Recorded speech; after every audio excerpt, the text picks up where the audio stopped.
Et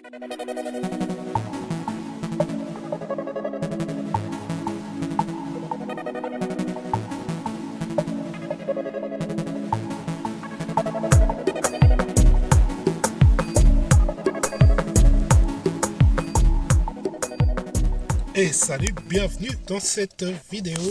Aujourd'hui, donc je refais une analyse sur les crypto-monnaies. Alors hier, j'avais posté une analyse où je vous montrais qu'on avait cassé donc déjà un premier niveau sur la dominance du Bitcoin. Donc la dominance du Bitcoin qui est en train de chuter, c'est-à-dire que les altcoins sont en train de surperformer le Bitcoin.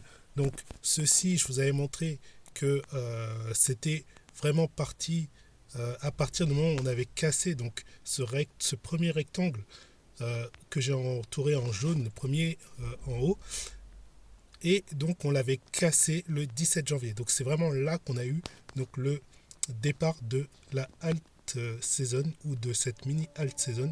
Tout dépend de ce qui va se passer les prochains jours, puisque là on est arrivé sur un deuxième support. Donc le premier support n'a pas suffi, donc il avait fait frein le 5 janvier ici, vous le voyez là, dans la période du 4 au 6 janvier, on avait eu cette zone-là qui avait fait frein, puisque le cours n'a même pas réussi à venir taper le haut de cette zone, qui est une zone correspondant donc à un ancien ATH situé vers le 17 au 20 novembre. Voilà, donc voilà. Depuis donc le 17-18 janvier, on est baissier sur la dominance. Donc on a des altcoins qui surperforment. Et donc là, on a marqué un point. On a été tapé donc ce deuxième support hier, le 26 janvier. Donc, alors, dans la vidéo, je n'avais pas vraiment dit ça, mais c'est après, en fait, c'est dans la soirée. Après, quand je faisais mais j'avais déjà fait mon montage vidéo, je ne pouvais pas revenir et remodifier. Voilà, en fait, ce que je voulais simplement ajouter par rapport à hier, c'est que ce deuxième support, il semble être un point d'appui. Donc, en tout cas, je pense que pendant quelques jours au moins, on va avoir une incertitude due à ce support. Donc, soit on va osciller un peu en dessous comme ça, soit on va avoir un rebond technique.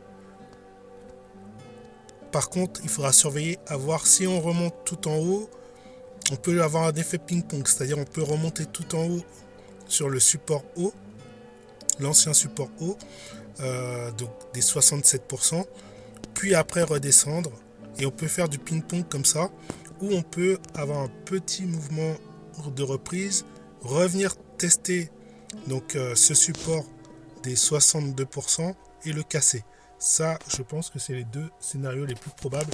Bien sûr, il peut en avoir d'autres. Tout scénario est possible. Des scénarios, des fois même qu'on n'imagine pas, peuvent se produire. Mais je parle à partir de là, de ce que je vois. C'est les deux scénarios que je pense possibles. Bien sûr, suivant ce que va faire la dominance du Bitcoin, je vais réadapter ma vision des choses. Donc voilà, c'est pas figé dans le marbre, c'est simplement des suppositions. En tout cas, on a un point support, donc on a un peu un stop des surperformances des altcoins. Et je voulais vous montrer ici au niveau de l'altcoin index. Donc on est monté à 50, donc on est au milieu, on est entre la dominance du Bitcoin et la dominance des altcoins, enfin entre la Bitcoin season et la altcoin season.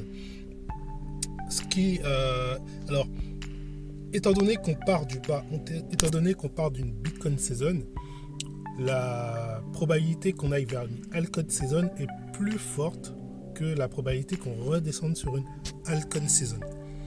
Ça joue un peu un rôle d'oscillogramme. Maintenant, on va aller regarder. Alors, je vous le montre en boule parce que je ne l'ai pas encore construit en perpétuel. C'est un peu ce que je vous ai montré hier. En fait, c'est ce que je vais vous montrer, c'est que vous avez donc les indices d'altcoin, quels qu'ils soient, que ce soit le alt, l'indice des alt, que ce soit l'indice bullshit, donc des altcoins, coup de poker, on va dire, mid-bull, ou ceux de la DeFi, on est en train de baisser. Et vous voyez que ici, la DeFi est en train de fortement baisser, celle qui a le plus performé, mais du coup, c'est celle qui redescend aussi le plus fort, puisque voilà, on a cette perte de vitesse pour les altcoins, de manière générale. Donc ça se voit aussi dans les cours, hein, bien sûr. On voit effectivement, donc hier, je voyais aussi la DeFi qui commençait à baisser.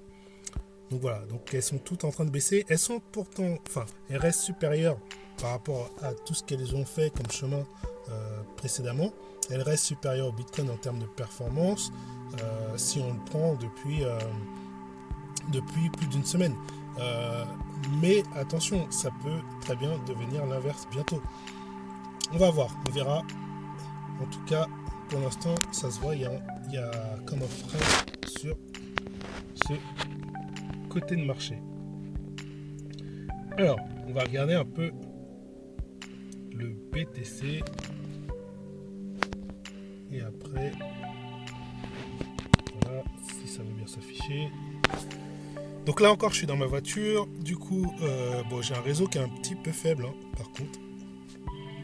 Voilà, donc le Bitcoin, qu'est-ce qu'on voit? Il est en train toujours de rester bas par rapport à la zone de range qui est le rectangle, le grand rectangle. On voit qu'il reste bas. Donc, il est possible que surveiller quand même cette nuit.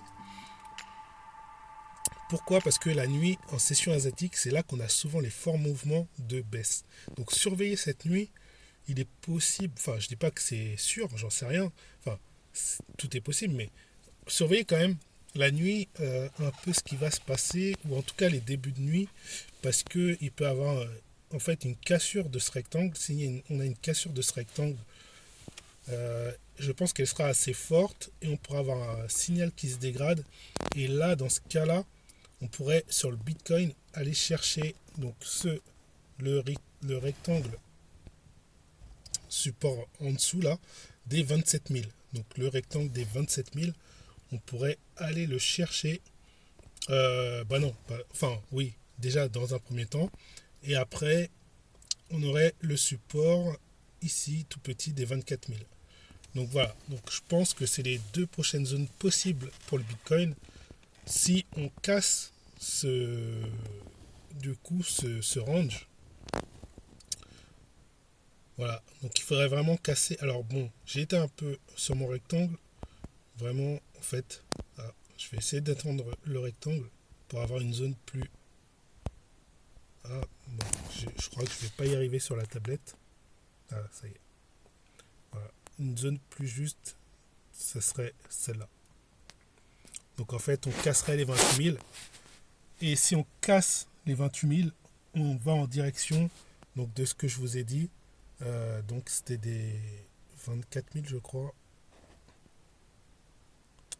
Alors, ici. Voilà, ouais, des 24 000. Donc on pourrait aller chercher les 24 000. Mais voilà, il faut surveiller parce qu'on peut aussi avoir un rebond. Donc généralement, les rectangles sont des ranges. Donc généralement, il y a des rebonds qui se font dedans. Voilà, mais il y a aussi des fois des fortes cassures. Donc à surveiller, suivant la force du mouvement. Qu'est-ce qu'on peut regarder d'autre? C'est le alt perp. Ça serait intéressant de voir le alt perp. Donc l'indice altcoin, comment ça se passe pour lui? Alors pour lui, j'ai dessiné effectivement un triangle. Oui, le triangle ascendant. Donc là, on est en train de, vous voyez, on est en train de baisser. Alors peut-être que les altcoins vont simplement aller toucher le bas de ce triangle, puis vont refaire un mouvement haussier. Pour l'instant, en tout cas, ils sont en train de se diriger vers le bas. Donc vous voyez, de toute façon, un cours, ça évolue en oscillation, que ce soit une oscillation haussière ou baissière ou stable, ça évolue souvent en oscillation. Et vous le voyez souvent dans le RSI. Et donc là, on est parti pour une oscillation, enfin une pente baissière. Maintenant, voilà, il faut voir, on ne peut pas prédire si ça va casser ou si ça va rebondir sur le bas du triangle. C'est simplement qu'on observe ce qui se passe et on agit en fonction de. On prend des points de repère, on a des stratégies, on applique simplement une stratégie en fonction de ce qui se passe. C'est tout. Voilà, voilà. Bon, un petit tour sur le défi perpétuel. Voilà. Et donc, qu'est-ce qu'on voit sur le défi perpétuel? Ben, ça va, on tient quand même. Hein. Par rapport au alt perp, je trouve qu'on tient bien. Puisque au niveau du RSI, on n'est pas aussi, on n'a pas autant cassé comparé au alt perp qui lui a cassé les. Il redescend sous les 60 du alt perp, si je dis pas de bêtises, ouais, voilà. Alors que le défi lui résiste quand même bien. Et par rapport aux vagues de Keltner, il est encore au-dessus. Donc ça, c'est quand même un bon signe, malgré que sur la comparaison entre les boules. Ah oui, mais les boules, c'est vrai que c'est un peu surévalué à la baisse. Des fois, les baisses sont un peu surévaluées par rapport au perpétuel. Bon, tout comme les hausses, hein, c'est toujours un peu amplifié. Donc bon, en tout cas, je vois que le défi s'en sort bien. Pour l'instant, il n'y a pas de grosse d'inquiétude, il n'y a pas de signaux vraiment vendeurs, c'est simplement un repli pour l'instant. Donc ça, c'est un bon signe quand même pour les altcoins. Voilà, voilà, fin de cette vidéo. Je vous dis à la prochaine. Donc je posterai certainement d'autres vidéos dans la semaine s'il se passe des choses que je trouve intéressantes à commenter. Sinon, je ne ferai pas de vidéo. Et j'attendrai ce week-end. Allez, bye bye.